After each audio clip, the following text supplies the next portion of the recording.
की शिकायत है कि फरवरी का माल बहुत सारे जनों के पास में गेहूँ जो है वो अभी तक डिलीवर नहीं हुआ। और ऐसी कोई शिकायत है, मार्च आज फरवरी लास्ट हो गया, 28 है और अभी तक भी काफ़ी जगहों पे पहुंचा नहीं। ऐसे में जो गरीब हैं गेहूँ जो लेते हैं राशन दुकानों से, उनको काफ़ी परेशानियों का सामना करना पड़ रहा है। सो एक तो ये कि फरवरी का अब तक पहुंचा नहीं है लोगों के पास में, तो उस जगह पे किस तरह से क्या डिफ़िकल्टीज रही हैं या क्या है इसमें? ऐसी सूचनाएं मिली हैं। हमारे सूचना के हिसाब से 1136 क्विंटल अभी तक नहीं पहुंचा है। बाकी समस्त खाद्यान्न हमने पहुंचा दिया है। 1136 क्विंटल के नहीं पहुंचने से उपभोक्ता को अनाज नहीं मिलेगा ऐसी कोई बात नहीं है, क्योंकि जो उनके पास पूर्व का स्टॉक होता है उसमें से वो एडजस्टमेंट करके और उपभोक्ता को खाद्यान्न उपलब्ध करवाया जाना सुनिश्चित करते हैं। 28 फरवरी तक पहुँचना आवश्यक था। 28 फरवरी तक नहीं पहुंचा पाता है ट्रांसपोर्टर, तो पूरी जिम्मेदारी ट्रांसपोर्टर की है। और इसमें मैं आपको ये बताना चाहूँगा कि पिछले 10 दिन से, 10 से भी ज़्यादा दिन से थोड़ी सर्वर की प्रॉब्लम आने से और हमारे जो पॉस मशीन है उसका अपडेशन करने से गति बहुत धीमी है वितरण की, तो इस पर विभाग काम कर रहा है। तो अगर आज शाम तक 28 फरवरी की शाम तक ये बचा हुआ 1136 क्विंटल नहीं पहुंचता है तो transporter will be responsible. Sir, जो मार्च का गेहूँ था वो 28 तारीख तक अपने को डिलीवर करना था, लेकिन उसमें भी एक काफ़ी बड़ी मात्रा जो भी है गेहूँ की वो भी पेंडेंसी में है। बिल्कुल, लगभग 1 लाख क्विंटल अभी हमारा बचा हुआ है। वो इसीलिए है क्योंकि शुरू से ही जब से मैंने ज्वाइन किया तब से ही व्यवस्थाएँ थोड़ी सी गड़बड़ थी। पहले क्रय विक्रय सहकारी समितियों के द्वारा इसका परिवहन का कार्य किया जा रहा था सिंगल सोर्स के रूप में। अब उसके बाद में क्रय विक्रय सहकारी समितियों के साथ प्रॉब्लम ये थी, उनका अपना कोई स्ट्रक्चर नहीं था, इंफ्रास्ट्रक्चर उनके पास नहीं था, उनके पास गाड़ियाँ नहीं थी, तो वो बेसिकली डिपेंडेंट थी जो भी लोकल ट्रांसपोर्टर्स रहे हैं यहाँ के जयपुर के उन लोगों पर। और वो हर महीने पेमेंट की समस्या आती थी। तो हम जब आए तो हमने ज्वाइन किया, उसके बाद में काफ़ी हद तक हमने सॉर्टेड आउट किया। फिर जब जनवरी का गेहूँ सहकारी समितियों द्वारा नहीं उठाया गया तो फिर हमारे द्वारा सिंगल सोर्स टेंडर किया गया AR ट्रांसपोर्टर्स को। तो पिछले 3-4 महीनों से हमने काफ़ी प्रयास किए हैं इस व्यवस्था को पटरी पर लाने के। नया ट्रांसपोर्टर भी हमारा आ चुका है एक जनरल टेंडर के द्वारा। ई-प्रोक पे हमने टेंडर किया, 7 हमारे पास में फर्म्स आई, 3 उसमें टेक्निकली आउट हो गई और 4 फर्म्स ऐसी हैं जो रही। जो लोएस्ट बिड थी, वो लोएस्ट बिड का जो व्यक्ति था, जो फर्म थी, उस फर्म ने 17 फरवरी से काम शुरू किया है।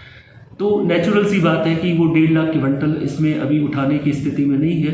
विभाग द्वारा इसकी वैधता बढ़ती है जो कि 15 मार्च तक संभावित है।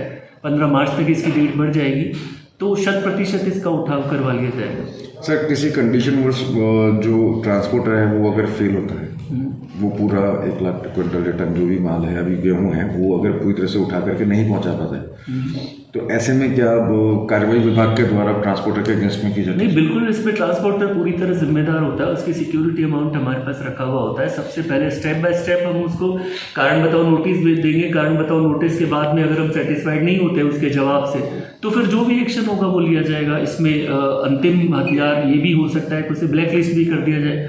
अगर वो अपने ड्यूटीज़ को फुलफिल नहीं कर पाता, राशि जब्त करने के भी इसमें एक हमारे पास ऑप्शन होता है। तो लेट अस सी 15 मार्च तक। सर, हमारे भी कुछ सोर्सेज से हमें पता लगा कि जो अभी जो ट्रांसपोर्टर है उसके पास भी खुद के उसमें पूरी वैकल्पिक व्यवस्था नहीं है ट्रांसपोर्ट करने की जितना व्यवस्था है। आपको दिस इज नॉट वैकल्पिक व्यवस्था। ये कंप्लीट पूरे 1 साल के लिए टेंडर है। जो वैकल्पिक व्यवस्था उसके पास में व्यवस्थाएं नहीं है कि पूरी हम वैकल्पिक को चेंज कर देते हैं कि उसके पास ही पूरी व्यवस्थाएं नहीं है कि वो इस तरह का पूरा अपने को नौकरी कर सके। वो नया ट्रांसपोर्टर आने के बाद उसको अपना पूरा का पूरा काम एस्टेब्लिश करने में समय लगता है। उसे ऑफिस डालना पड़ेगा, उसे अपने आदमी लगाने पड़ेंगे, गाड़ियाँ उसके पास 28 से ज़्यादा ऐसा अवगत करवाया गया और नहीं भी होती हैं तो भी उसे अपने स्तर से अरेंज करना पड़ता है।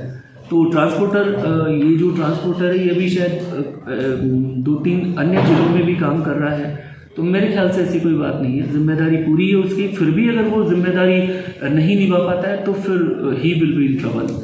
तो उसकी जो है सिक्योरिटी अमाउंट भी फॉरफिट की जा सके, ब्लैक लिस्ट भी किया जा सकता है पूरा। ये सारे प्रावधान हैं इसमें। एक सर, कुछ डीलर्स की शिकायत हो रही थी बीच में कि गर्मियों के दिनों में गेहूं को भीगा हुआ उनको मिलता है, वेट कम मिलता है या भीगा हुआ मिलता है गेहूँ, तो उस कंडीशंस में फिर गर्मियाँ आ रही हैं, ऐसी कंडीशंस में गेहूँ भीगा हुआ मिलता है तो उस कंडीशंस में क्या रिस्पॉन्ड? नहीं, एक्चुअली ऐसी हमारे पास देखिए कोई शिकायत नहीं थी। डीलर जितने भी है, अगर ऐसा कोई भी गेहूँ मिलता है तो मैं स्पष्ट रूप से कहता हूँ ऐसा गेहूँ रिसीव नहीं करें।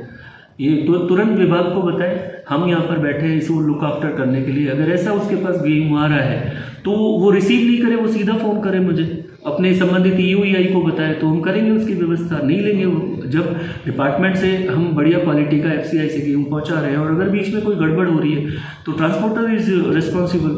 तो ट्रांसपोर्टर की रिस्पॉन्सिबिलिटी हम डीलर पे बिल्कुल नहीं डालेंगे या हमारे उपभोक्ताओं पे बिल्कुल नहीं डालेंगे। हाँ, क्योंकि कहीं ना कहीं इस तरह का कोई अगर वो डिस्ट्रीब्यूशन होता है तो नुकसान तो नहीं, बिल्कुल डिस्ट्रीब्यूट नहीं होगा। आपसे भी सभी से आग्रह है, कृपया अपनी एक स्ट्रॉन्ग विजिल रखिए हमारे काम पर। अच्छा लगता है जब ऐसी चीज़ें सामने आती है। हमारे जो सिस्टम में कमियां हैं उन कमियों को दूर करने के सतत प्रयास है और निश्चित रूप से महीने 2 महीने में बहुत अच्छी व्यवस्थाएं आपको करके देंगे, ऐसा वादा है आप लोगों से।